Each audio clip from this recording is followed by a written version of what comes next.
안녕하세요. 시작한 일을 마무리하는 힘을 쓴 저자 양훈우입니다. 이번에 시작한 일을 마무리하는 힘 이 책을 출간하셨는데 책에서 말씀하신 그렇다면 마무리의 의미가 무엇이고 이게 왜 중요한지 설명해 주시면 좋을 것 같아요. 마무리라는 게 우리가 일반적으로 어떤 일을 시작하면 이제 물리적으로 더 이상 그 어떤 계획한 거를 다 진행해서 더 이상 할 게 남아 있지 않다거나 아니면 중간에 이제 실패하거나 아니면 스스로 포기해서 그만두게 되는 경우 아니면 뭐 하다가 흐지부지 되게 되는 경우 이래서 일이 더 이상 진행되지 않는 상태 이런 걸 쉽게 얘기할 수 있어요. 근데 여기에는 뭐 내가 의식하거나 아니면 내가 사고를 가지고 이렇게 생각하는 그런 것들이 없죠. 그냥 객관적으로 일이 진행되지 않고 있다. 그런 상태만 말하는데요. 이 책에서 마무리라고 하는 것은 그런 어떤 객관적인 상태, 일의 진행 상태에다가 나의 의지를 덧붙이는 거예요. 그래서 내가 의식적으로 지금 하고 있는 일이 끝났다라고 선언을 하고요.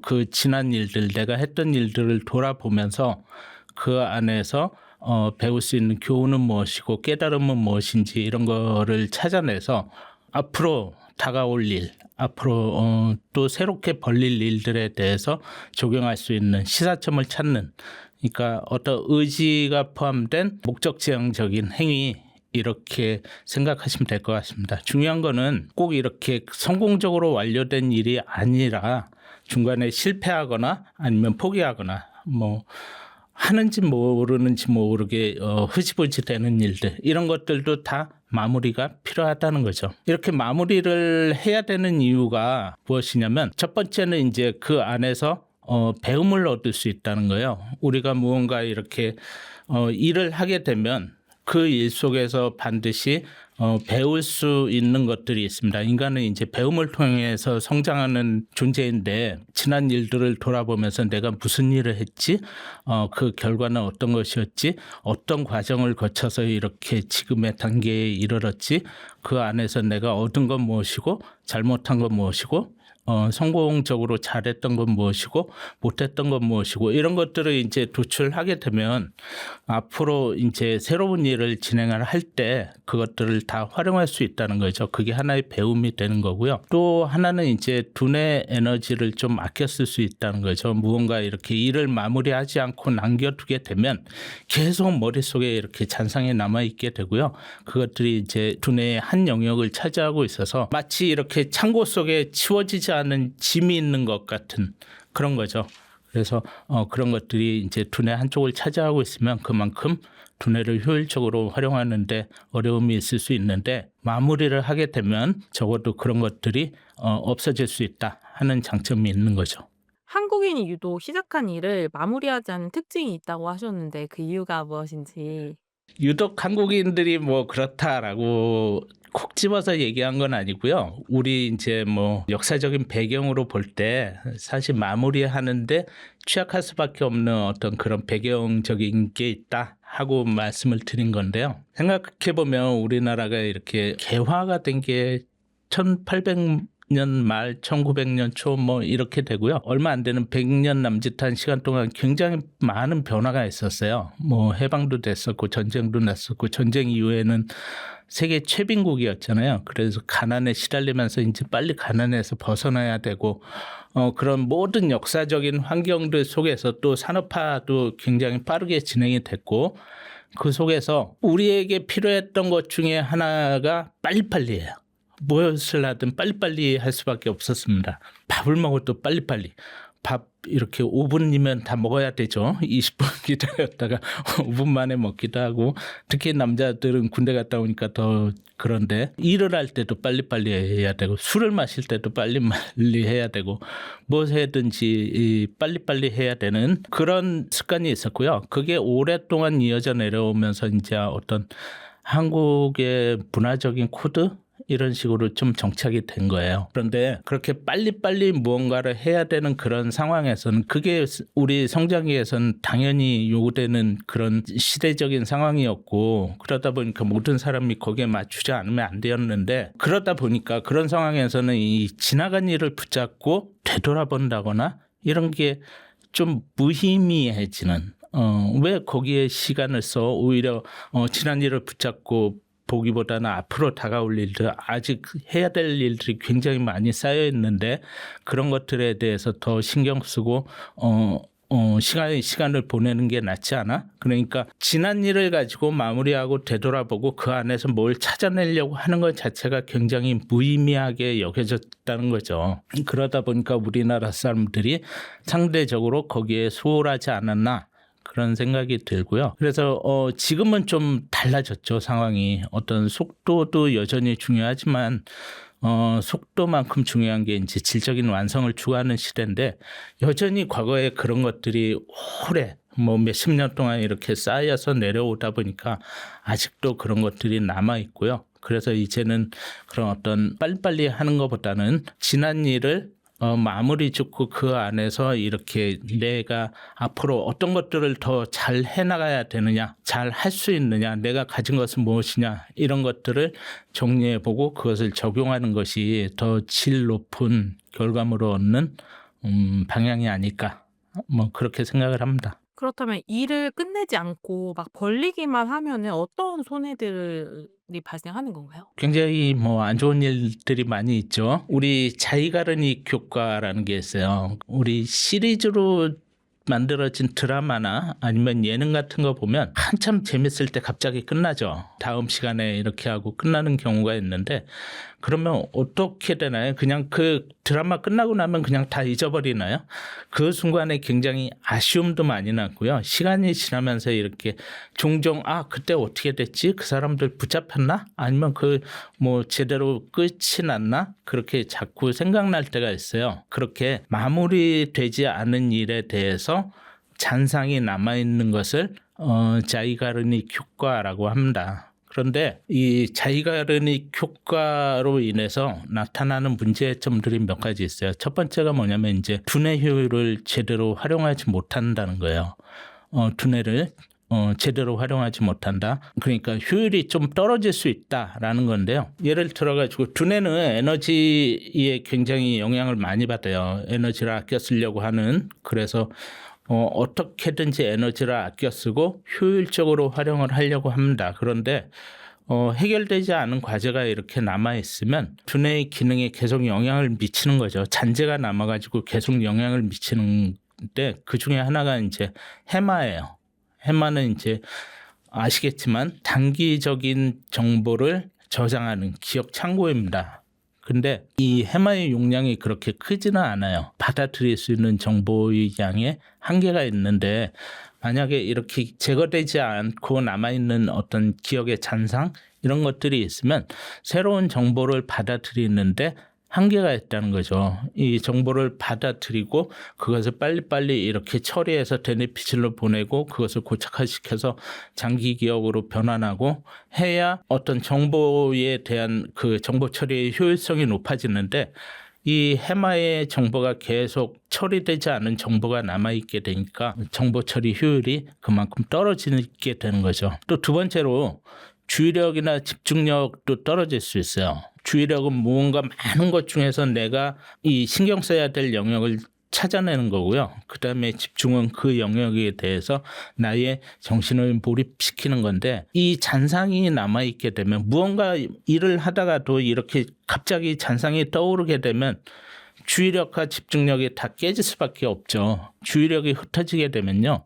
여러 가지 많은 것 중에서 불필요한 것에 이렇게 초점을 맞출 수도 있고요. 그래서 잘못된 의사결정을 내릴 수 있게 됩니다. 집중력이 떨어지면 산만해지죠. 우리 애들 중에서도 이렇게 집중을 못하고 산만해지는 애들 있는 것처럼 집중력이 떨어지면 그렇게 되고요. 그래서 문제 해결 역량이 떨어집니다. 전체적으로 이제 주의력과 집중력이 떨어지면 판단의 질이 낮아지는 거죠.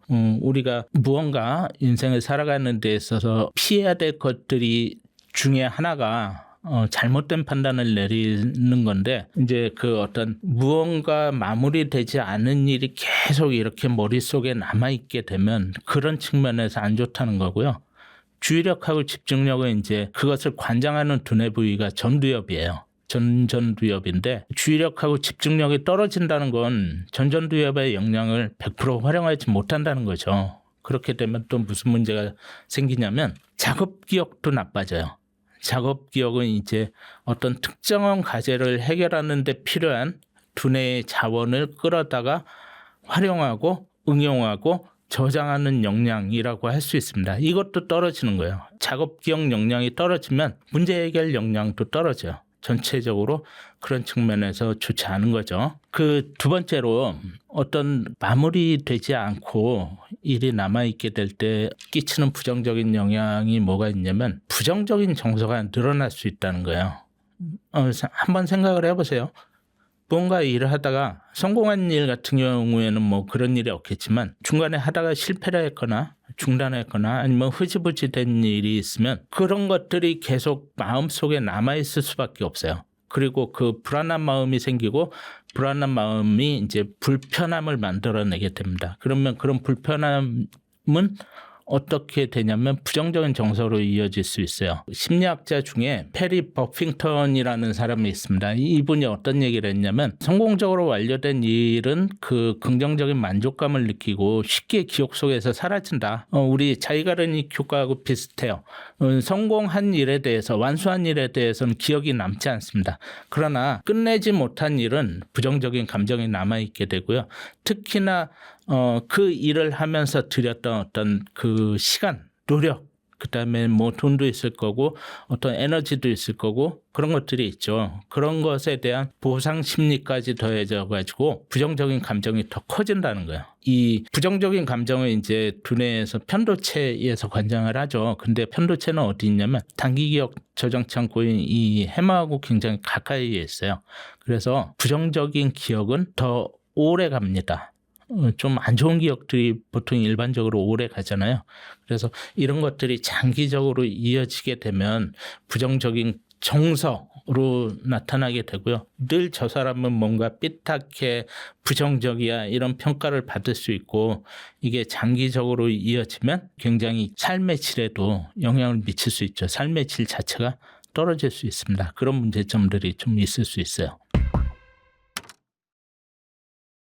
일을 그렇다면 잘 마무리했을 때 달라지는 게 어떤 것들이 있을까요? 일을 마무리하게 되면 얻을 수 있는 그 긍정적인 효과가 굉장히 많죠. 제일 먼저 자기 역량이 어떻게 변했는지를 쉽게 파악할 수 있다는 거예요. 우리가 무언가 일을 하면 우리는 계속 같은 모습으로 있는 것 같아도 사실 알고 보면 시시각각으로 이렇게 다 달라지고 있어요. 변하고 있습니다. 그러니까 외적인 측면에서의 변화가 아니고 내면적인 측면에서의 변화를 말씀드리는 거예요. 예를 들어 갖고 이 유튜브를 지금 영상을 시청을 하실 텐데 시청하신 지 얼마나 됐는지 모르겠지만 이제 처음에 이 영상을 보기 전하고 지금 시간이 지났을 때 이 영상을 보면서 뭔가 느끼고 깨닫고 그런 것들이 있다 그러면 처음 보기 전하고 지금하고는 달라져 있다는 거예요. 이런 것들이 이제 그 내 변화거든요. 그런데 우리가 무언가 일을 하게 되면 그 안에서 얻는 것들이 반드시 있습니다. 실패 성공 여부를 떠나가지고 그 일을 하기 전에는 몰랐던 것을 알게 되는 경우도 있고요. 예를 들어가지고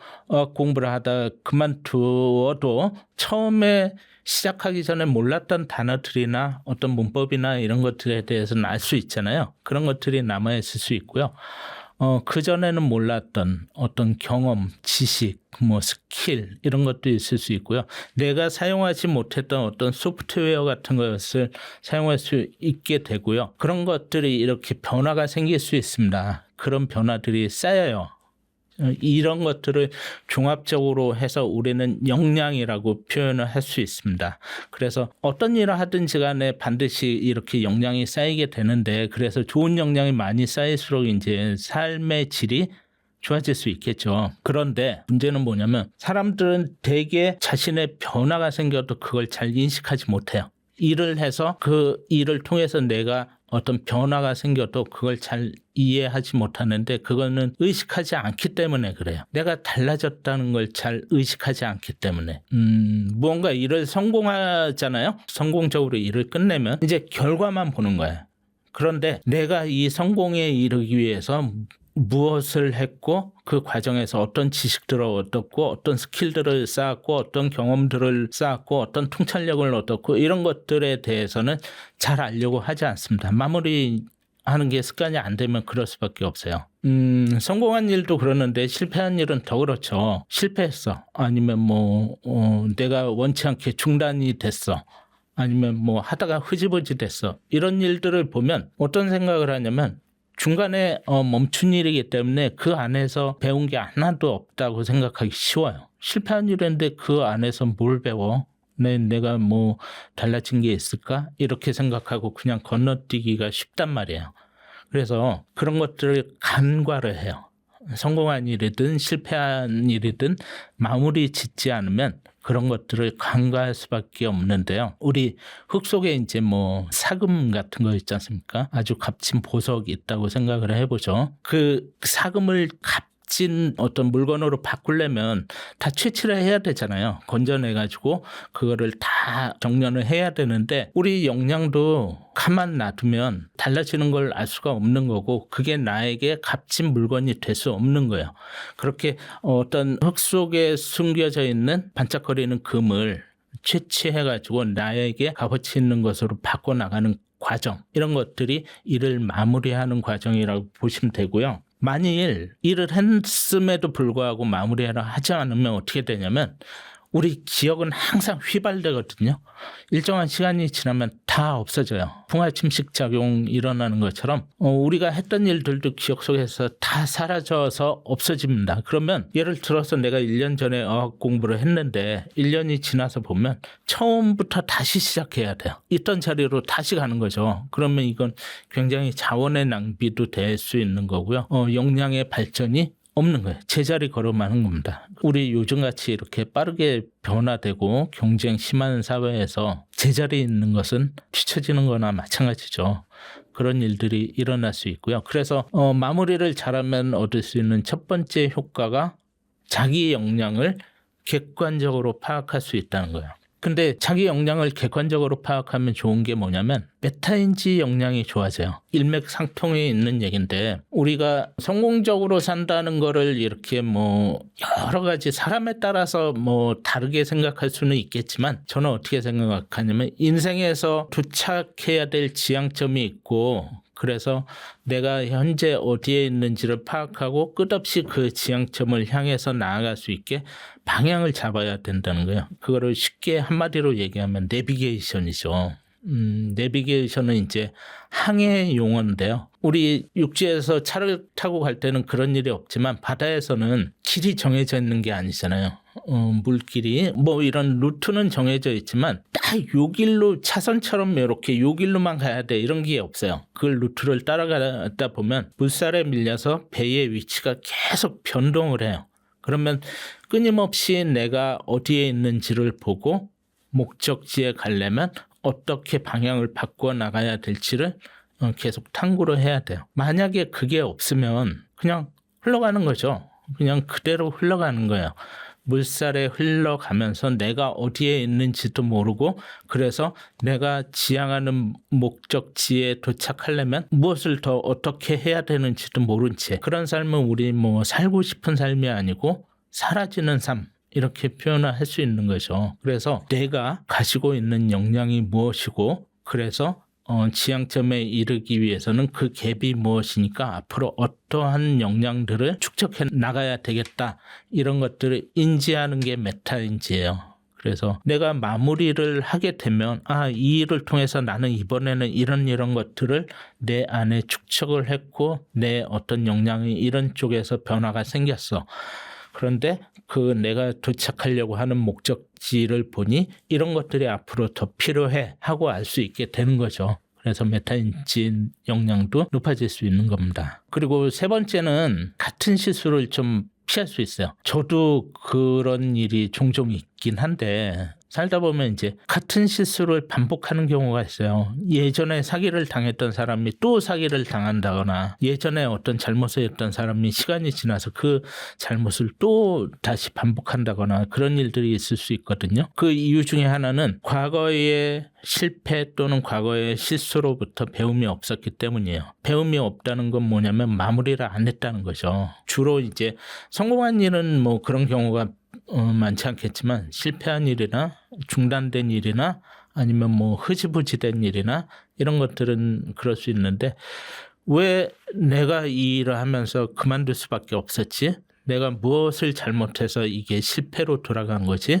내가 무엇이 약해가지고 이렇게 흐지부지되고 더 이상 진행이 안 되는 거지? 이런 것들을 돌아보면서 내가 실패 포인트 또는 실수한 포인트들을 찾아내고 다음에는 그러면 이거를 줄이기 위해서 어떻게 해야겠다 하는 대책을 세워야 되는데 그런 것들이 없는 거죠. 그런 것들이 없이 지나가게 되면 앞에서 얘기한 것처럼 시간이 지나면서 이제 기억이 다 희미해져요. 그래서 전에 이런 실수가 있었나 하는 것도 잊어버리게 되고 그 비슷한 상황에서 다시 또 실수를 하게 됩니다. 우리 프로 바둑 기사들 보면 항상 이 바둑 끝나고 나면 복귀해요. 요즘은 이제 바둑뿐만이 아니고 모든 스포츠가 다 그런 영상 장비나 이런 뭐 도구나 이런 것들이 발달을 하니까 요즘엔 모든 스포츠가 다 그렇게 하는 것 같은데 끝나고 나서 잘한 것도 있지만 실수한 것도 있거든요. 실수해서 그걸로 인해서 지기도 하고 내가 실수를 했는데 상대방이 알아채지 못한 것도 있을 수 있고 상대방의 실수도 있고 그런 것들을 찾아내서 복귀를 하면 다음에 같은 상황에서 같은 실수를 하지 않을 수 있다는 거죠. 그래서 뭔가 일을 마무리한다는 것 자체가 그런 같은 실수를 막을 수 있는 그런 효과가 있다라고 할 수 있을 것 같습니다. 흔히 존버는 승리한다 이렇게 버티는 것만으로도 성공할 수 있다 이런 말들도 있는데 끝까지 버티면 뭐라도 될 거란 기대에 끝을 맺지 못하는 경우도 많은데 마무리하는 시점은 그럼 언제 정하는 게 좋을까요? 무조건 버틴다고 해서 다 좋은 건 아니잖아요. 어떤 일의 성격에 따라서 마무리하는 시점이 좀 달라져야 될 것 같아요. 뭐 원칙은 가급적 빨리예요. 일이 끝났을 때 가급적 빨리. 그러니까 기억이 희미해지기 전에 하는 게 가장 좋습니다. 그런데 이제 성공한 일 같은 경우 작은 성공은 상관없어요. 작은 성공은 성공했다고 해서 이렇게 느낄 수 있는 감정의 폭이나 그런 게 크지 않으니까 끝나고 뭐 하루 이틀 사이에 이렇게 마무리하는 게 좋지만 감정 폭이 큰 것도 있을 수 있잖아요. 예를 들어서 뭐 몇 년을 준비해서 내가 어떤 공인회계사 시험에 합격했어. 이 어려운 시험에 합격을 했네. 3년 4년 준비를 해서 합격하고 나면 굉장히 감정이 격앙될 수 있잖아요. 그래서 그 상태에서 어떤 그 마무리를 하게 되면 과정이나 결과에 대해서 지나치게 낙관적으로 볼 수 있어요. 낙관적으로, 긍정적으로. 그러나 좀 객관적으로 냉철하게 보는 게 더 중요하니까 그러면 그런 시점은 좀 지나서 하는 게 좋고요. 실패한 일, 중단된 일 이런 경우는 이것도 마찬가지입니다. 뭐 마이너한 실패는 상관이 없어요. 근데 좀 어떤 큰 것들이 있죠. 좀 전에 예를 든 그 성공의 반대.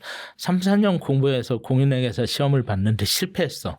그러면 바로 그 감정이 딱 가라앉을 수는 없잖아요. 보통 우리가 부정적인 일을 당하게 되면 거쳐가는 단계들이 있어요. 처음에는 놀래고요. 두 번째는 이제 분노, 화를 냅니다. 내가 큰 병에 걸렸어, 불치병에 걸렸어. 그러면 처음엔 놀래죠. 그 다음에는 이제 화를 내요. 내가 정말 누구보다 열심히 살았는데 왜 이런 병에 걸려야 돼? 뭐 그런 분노의 감정이 들고요. 세 번째는 이제 거부예요, 거부. 그럴 리가 없어. 이거 잘못된 거야. 분명 잘못됐을 거야. 뭐 이런 거부의 단계를 거치고 나서야 비로소 인정하고 주위에 도움을 요청하고 그런 단계로 가거든요. 그래서 놀라고 화나고 거부하는 단계에서는 이 마무리가 될 수가 없어요. 왜냐면 그 모든 상황을 다 삐딱하게 보고 부정적으로 보고 그러니까 그 단계는 피해가는 게 좋죠. 좀 어떤 마음의 동요가 가라앉길 기다렸다가 마무리를 하는 게 좋습니다. 그렇다고 또 그것도 뭐 마냥 미루는 건 별로 좋지 않죠. 그다음에 이제 우리가 그런 일만 있는 게 아니고 흐지부지 되는 것도 있잖아요. 뭐 연초에 나 살 빼기 위해서 우리 헬스장이라고 하죠. 짐 그런 거 끊어가지고 한 달은 열심히 다니다가 그 다음부터 이제 흐지부지 되는 경우가 있는데 뭐 그런 것처럼 흐지부지 되는 일. 제일 어려운 것 중에 하나가 이 마무리하기 어려운 것 중에 하나가 그런 거예요. 왜냐면 나는 안 끝났어 라고 생각을 할 수 있거든요. 언젠가 내가 맘만 먹으면 또 갈 수 있어 라고 하니까 이건 끝난 일이 아니야. 그냥 끝난 일이 아닌데 뭐 마무리를 해. 이렇게 생각할 수 있거든요. 그런데 한번 냉정하게 생각해 볼 필요가 있어요. 그렇게 한번 미루기 시작하면 두뇌에서의 신경 회로가 이제 끊어져 버리게 되고요. 다시 그 일을 계속할 가능성은 그렇게 크지 않습니다. 그러면 차라리 마무리하고 그 기억 속에서 털어내고 두뇌에서의 부담을 줄여버리는 게 더 나을 수 있어요. 이런 일들은 예를 들어서 매일 반복하는 일이었다. 매일 뭐 영어 공부를 하는 거였는데 그거를 한 2주 이상 이렇게 안 했다. 그러면 이제 마무리해야겠다라고 생각할 필요가 있고요. 매주 하던 것을 한 3, 4주, 한 달 정도 이렇게 안 했다라고 하면 그것도 이제 좀 마무리할 시점이 되지 않았나 이렇게 생각해 볼 필요가 있는 거죠. 결국 이 마무리하는 시점이라는 건 자기가 정하는 거죠. 자기가 정하는 건데 중요한 건 빠르면 빠를수록 좋다. 감정의 변화를 최소화할 수 있는 감정의 어떤 동요를 최소화할 수 있는 그 시점을 잡아서 가급적 빨리 하는 게 좋다. 이렇게 말씀드리고 싶습니다.